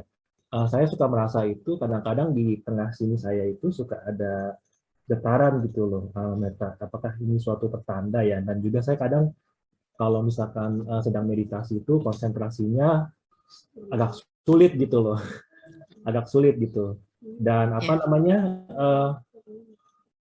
Ya saya sih ingin fokus supaya meditasinya itu bisa berlanjut ya gitu. Kira-kira yang cocok apa ya untuk meditasi saya ya gitu. Itu aja sih Meta. Thank you. Oke. Ya, untuk yang pertama, ketika Koko bertekad untuk tidak mau ketemu lagi di kehidupan-kehidupan berikutnya, sebenarnya pertemuan itu tetap terjadi. Hanya untuk menjadi pasangannya kembali, itu sangat sulit. Jadi suatu hari nanti di kehidupan berikutnya, Koko ada ketemu si Cici, terus Cici juga ada ketemu Koko. Bisa nih sama-sama suka, tapi untuk jadi itu nggak bisa. Ada banyak faktor penghalang. Jadi cuma sekedar ya udah ketemu, udah masing-masing gitu. Terus untuk yang kedua, mengenai yang Koko meditasi suka di sini berdenyut, itu bagus, tetapi kita nggak usah fokusin ke situ, kita tetap fokus di objek aja kok. Kita fokus di objeknya. Kalau di nafas kelihatannya Koko agak kesulitan, Koko bisa pakai Budho, atau kalau Koko mau pakai cinta kasih untuk lebih ke pengontrolan emosional, itu bisa. Jadi tinggal Koko coba Budho, kalau Budho, Budho. Jadi pas nafas narik Bud, nafas keluar Do, Budho, Budho, gitu. Jadi ucapnya di dalam hati. Terus kalau mau cinta kasih ya Koko cukup pancarin untuk diri sendiri dulu. Kalau Koko udah cukup memancarkan cinta kasih untuk diri sendiri, baru Koko pancarin ke orang sekitar, ke orang tua, ke anak, ke orang-orang sekitar Koko, termasuk musuh Koko gitu. Kalau musuh ya kadang kita berat untuk mengucapkan, ya kita bisa sebutnya, semoga semua makhluk yang berhubungan karma dengan saya berbahagia. Semoga semua makhluk yang berhubungan karma dengan saya berbahagia.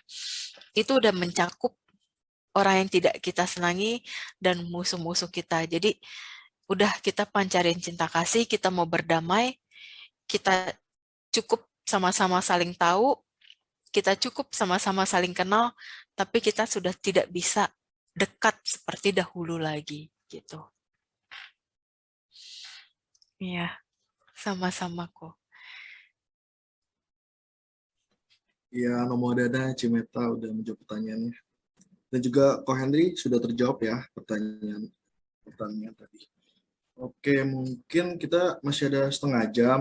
Tapi aku lihat dulu yang open cam siapa ya. Mungkin aku mau ngobrol dulu kali, mau bertanya. Oh, ada Saudara Atta dan Saudara Seto. Mungkin Saudara Atta dulu mau bertanya, silakan. Ada yang mau ditanya ke Cimeta? Boleh langsung open mic, silakan Saudara Atta. Kalau ada pertanyaan.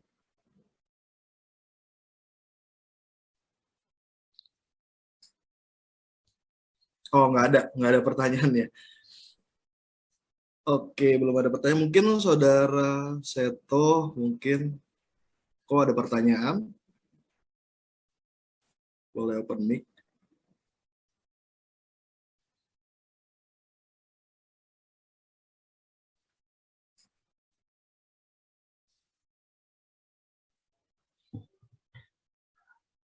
Halo, Iya, halo Cimeta.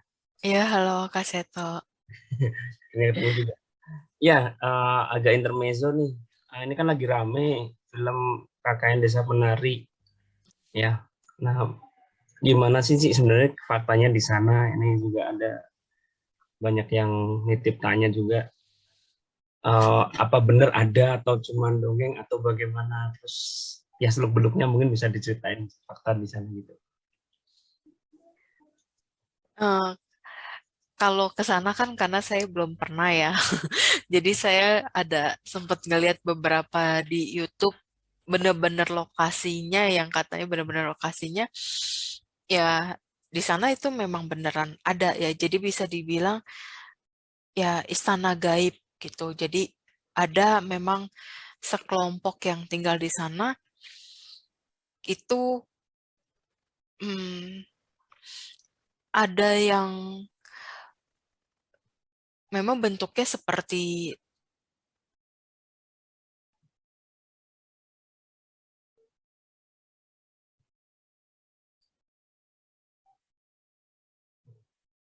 terus juga ada yang memang yang hobinya kemelekatannya itu dari dulu tuh memang udah suka nari. Jadi memori terakhirnya dia tuh senang nari. Jadi dia menunjukkan tarian-tariannya.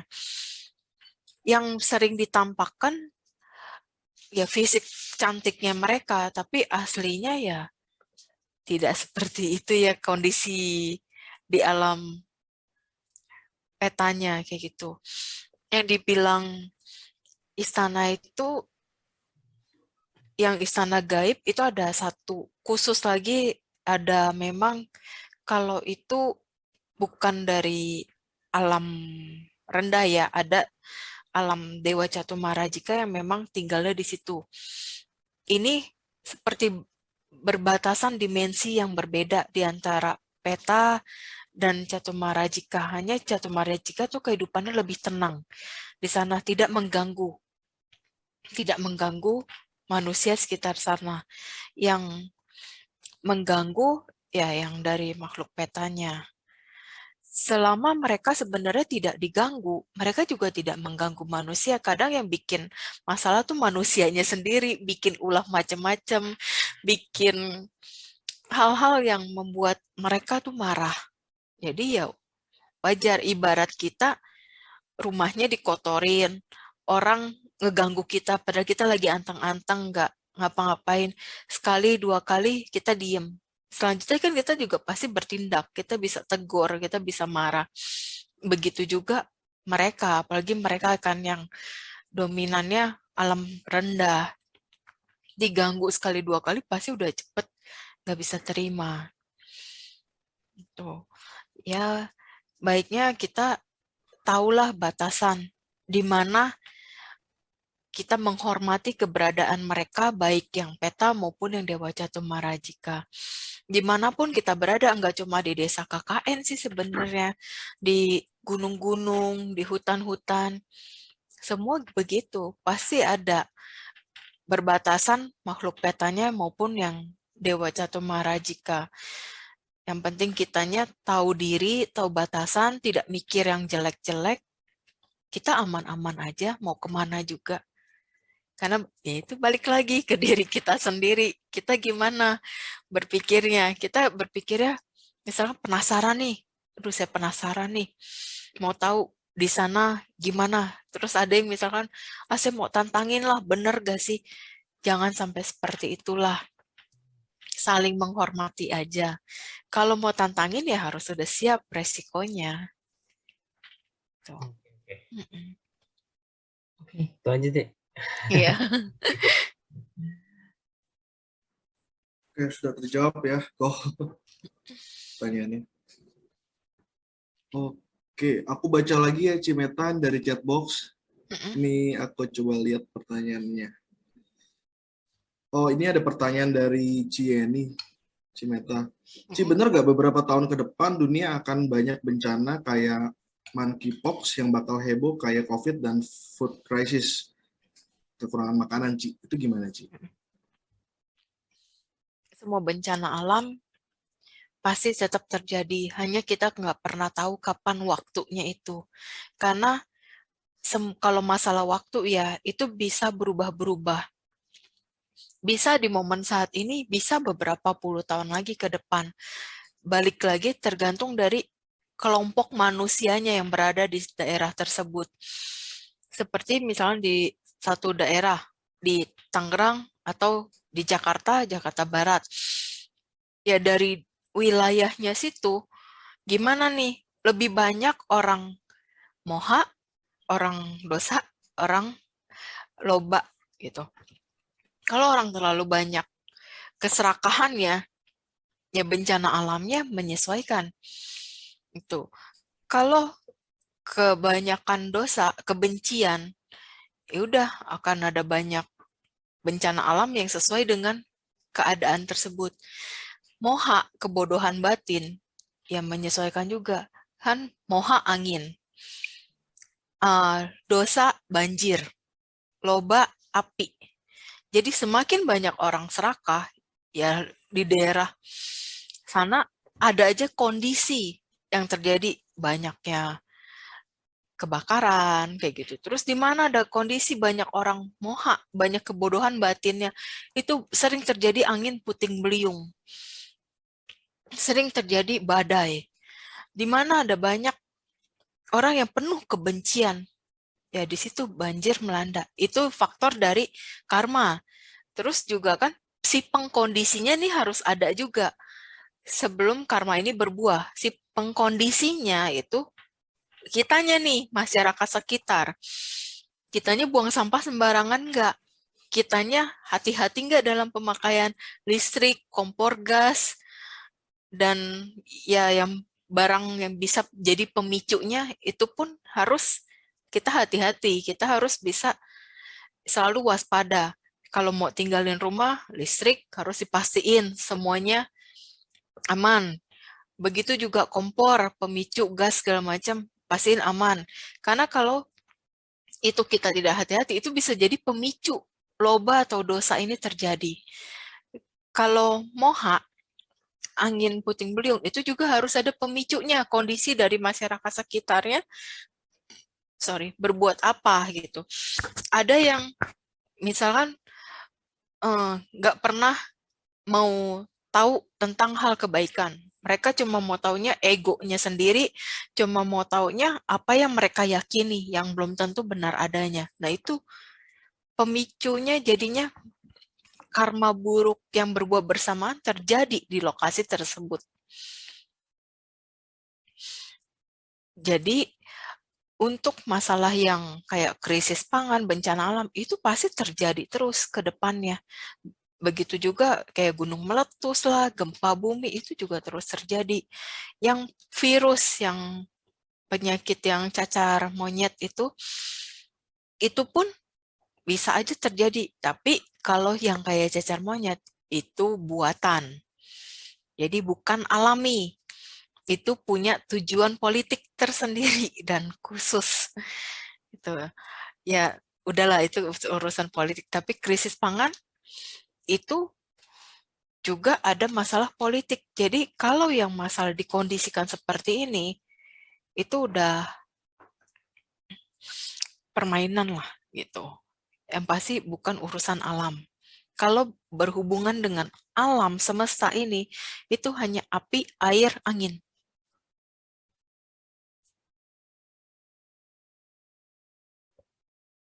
Oke, sudah terjawab ya oleh pertanyaan oleh Cimeta. Iya Ci, setuju Ci kalau itu urusan politik terlalu luas sih Ci ya. Terlalu Bahas itu kompleks dan kompleks ngeri. ya. Ya, Dan ngeri-ngeri betul. sedap. Ya, lagi banyak itu Ci soalnya cacar monyet aku lihat di media juga. Iya. Oke, aku lanjut ke pertanyaan selanjutnya Cimeta ya. Cici mungkin minum dulu Ci. Masih ada 2-3 pertanyaan. Sudah kok. Oh, Sudah sudah. Romo. Iya. Oke, aku bacain lagi pertanyaannya dari Kodarmawan Laksana nih, Ci. Malam Cimeta mau tanya hubungan kita dengan Guardian Angel itu bagaimana? Kemudian bagaimana cara kita berterima kasih dengan Guardian Angel kita, Anumodana Cimeta?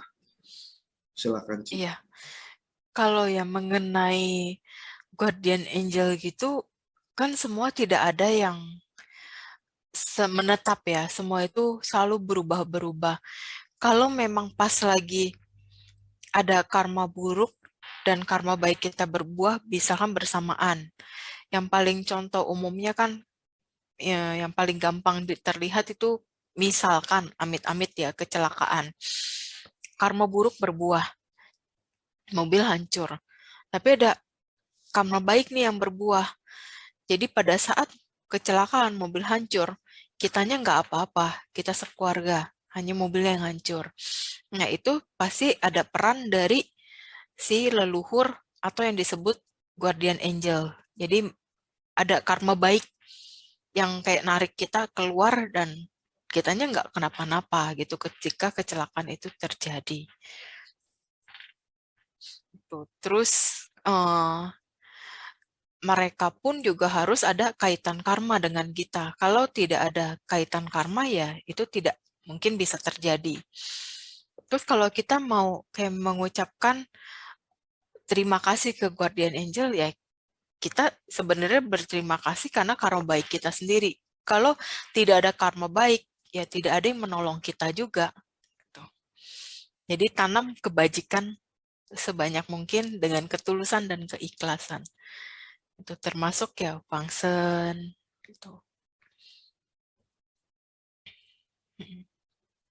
Oke, sudah terjawab pertanyaannya Ko Darmawan oleh Cimeta. Karena Bodana Ci, ini aku lihat lagi pertanyaan yang lain ya.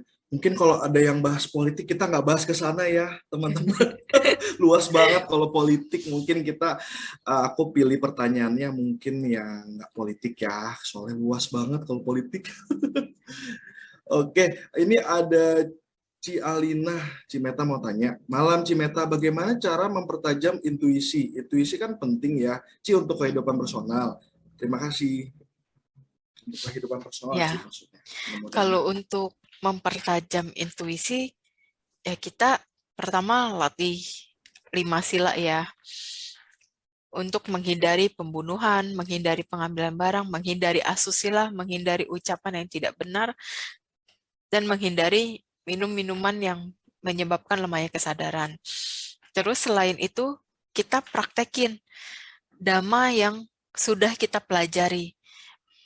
Mengontrol emosi, mengendalikan keserakahan, mengontrol kebencian, belajar untuk memahami apa yang benar dan apa yang salah agar kita tidak menjadi moha. Terus ya udah latih samadhi, kita latih dana sila akan sering kita latih, itu akan timbul panya. Setelah panya timbul, secara tidak langsung itu intuisi sudah berjalan. Ketika kita bertemu orang yang kurang baik, kita sudah berasa, oh ini nggak baik. Kita bisa kontrol, kita bisa berhati-hati jadinya. Banyak hal sih yang harus kita lakukan untuk meningkatkan intuisi itu. Nggak cuma duduk meditasi karena ingin ini, ingin itu sama aja hasilnya nihil. Jadi ketika kita meditasi, udah hanya untuk mengikis kekotoran batin, mengikis kilesa, menjadi lebih sabar, untuk ketenangan batin gitu. Jadi yang positif-positif aja. Toh hasilnya baru ada berasanya di intuisi itu.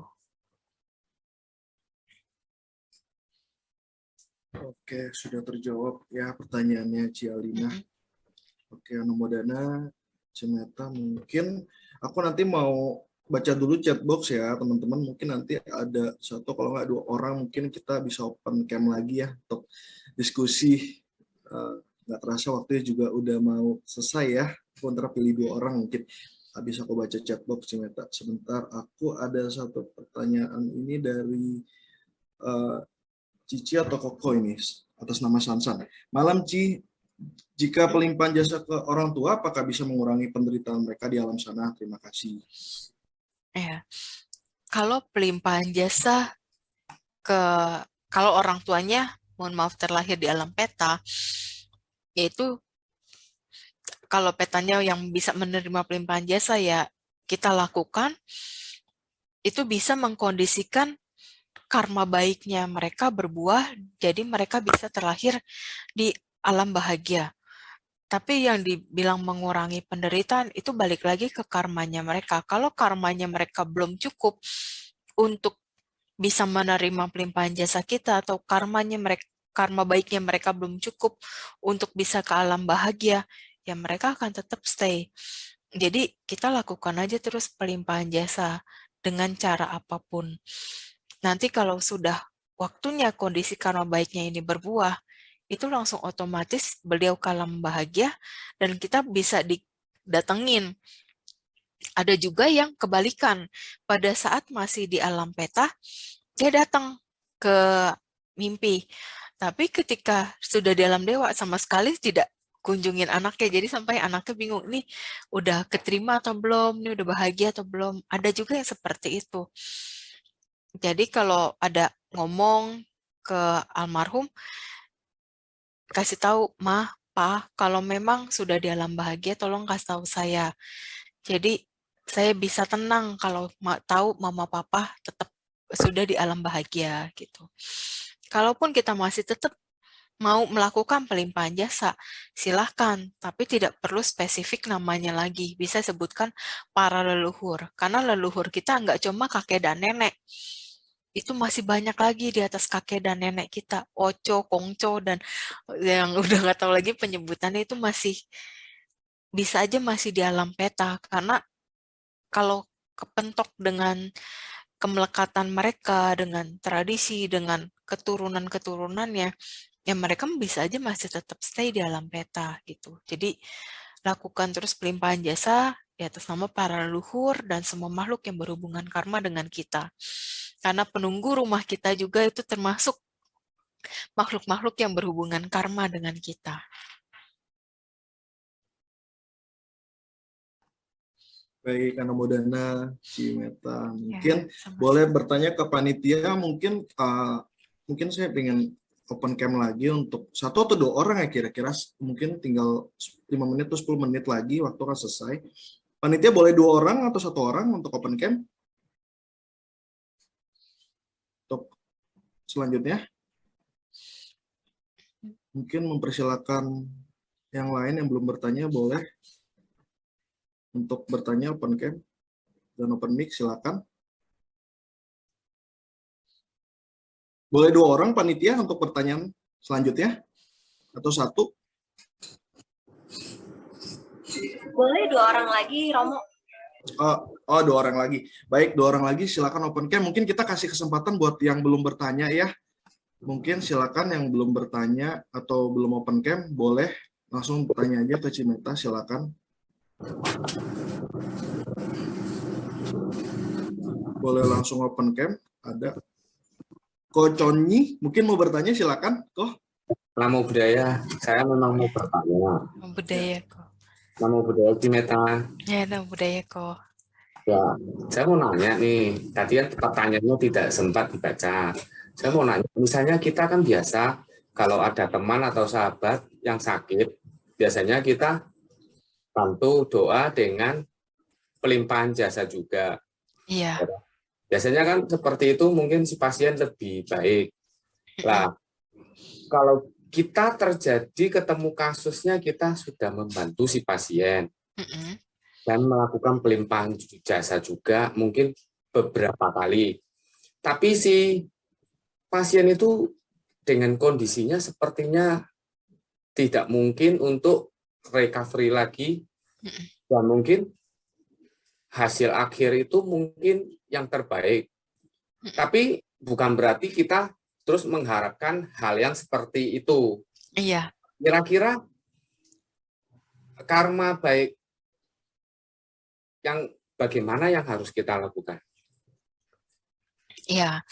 Jadi pada saat Koko membacakan parita, membacakan pelimpahan jasa, kan biasanya kalau untuk keadaan yang seperti itu, yang aku suka baca juga seperti Wandana Tisarana, Buddha Dhamma Sangga Nusati, terus Ratana Sutta, Karenia, sama yang untuk orang sakit, aduh saya lupa judulnya, yaitu terus sama yang Ratana Taya Digata ya.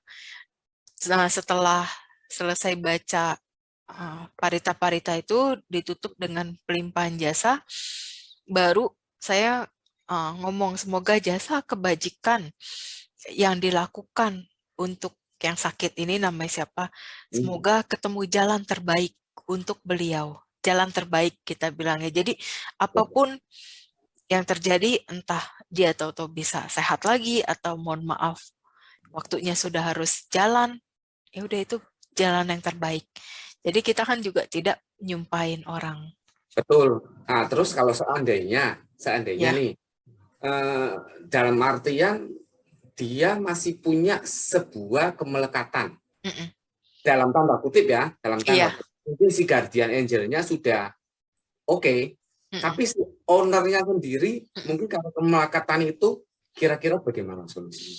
Nah, kalau untuk kemelekatan ini bisa sanak keluarganya kok. Jadi kita bilangin, coba anak-anaknya, saudara-saudaranya ngomong ke beliau untuk tenang aja, urusan-urusannya anak atau keluarganya yang handle, yang beresin.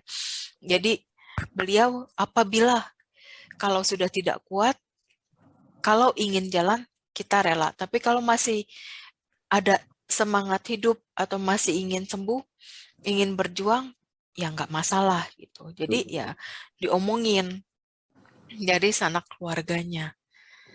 Kalau yang seandainya kalau yang diharap itu kemungkinan tidak akan mau hadir, itu kira-kira bagaimana?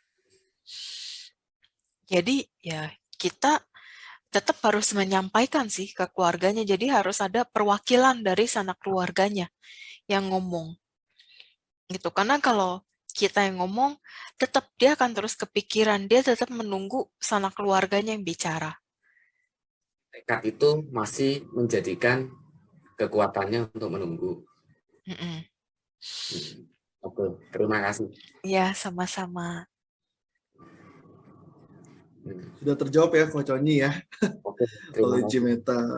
Ya, nomodana Cimeta. Iya, sama. Wah, nggak terasa teman-teman udah mau selesai nih waktunya. Mungkin satu orang lagi ya terakhir sebelum kita tutup sesi ini.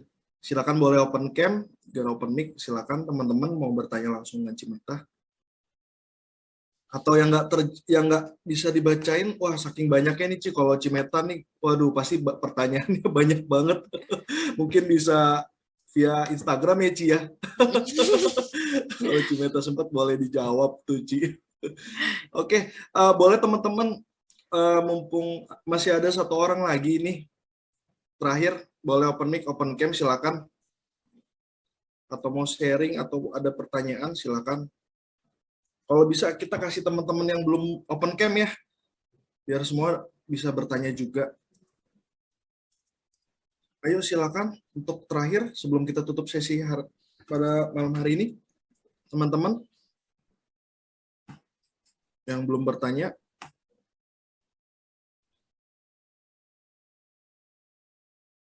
Silakan. 5, 4, 3, 2, 1. Oke, balik ke chat lagi mungkin ya Ci ya. Nggak ada yang mau nanya lagi nih. Oke, aku bacain paling bawah mungkin ya Ci. Ini kayaknya belum bertanya nih. Aku bacain oleh Cimita. Cimita bertanya, Ci, melanjutkan pertanyaan mama saya tadi mengenai aborsi yang dia tidak tahu, apakah bayi yang digugurkan tersebut akan mengganggu sanak saudara yang hidup? Terima kasih ya, Ci. Nah, kalau yang digugurkannya ini balik lagi ke keluarganya juga ya, ke orang tuanya. Kalau dari si orang tuanya jadi penuh penyesalan, terus keinget, terus kebayang-bayang, akhirnya kan mengikat si almarhum anaknya ini jadi terus berada di sekitar keluarga. Dan si makhluk tersebut bisa jealous juga ke anak yang hidup, ke anak yang dilahirkan. Jadi ketika ngelihat orang tuanya ini bisa memberikan kasih sayang ke anak yang hidup, sedangkan si almarhum sendiri seperti merasa, kok mama begini ya ke saya. Jadi dia ada timbul kesel, akhirnya ngeganggu gitu. Ngeganggu ke sanak saudara yang masih hidup. Itu bisa juga. Jadi kalau merasa ada sanak saudaranya yang terganggu, dan apabila ada orang yang menyampaikan, iya bener nih adik kamu atau saudara kamu yang keguguran yang ngeganggu, ya udah ngomong aja, D atau C atau Ko, udah jangan ganggu ya gitu. Kamu nanti dilimpahin jasa aja biar kamu bahagia, kamu bisa dilahirkan, ketemu orang tua yang baik, ketemu orang tua yang sayang sama kamu. Itu. Jadi dikasih tahu pengertian terus sambil bantu pelimpahan jasa. Nanti seiring dengan waktu karmanya berproses dan akhirnya karo baiknya berbuah, dia bisa ketemu dengan orang tua yang baik, yang orang tua yang bisa memberikan dia kasih sayang dan dilahirkan.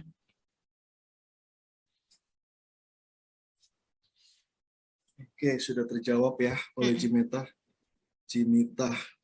Pertanyaan yang tadi terakhir. Pertanyaan tadi yang terakhir juga menutup sesi sharing pada malam hari ini ya teman-teman. Mungkin di sesi-sesi selanjutnya mungkin atau enggak boleh follow Instagram Cimeta atau Ci. Apa Ci Instagramnya Ci kalau ada yang belum tahu tuh Ci. Boleh di chat box Ci. Kali boleh tanya tuh sekarang. Kalau Cimeta free boleh Ci, balas tuh. Silakan follow Ci, boleh. Kalau ada Instagramnya ketik Ci biar ada yang mau tanya. Mungkin ya Cimeta sempat bisa balas. Oke, sharingnya luar biasa sekali hari ini Cimeta. Aku anumodana Ci kesempatannya untuk mau berbagi hari ini.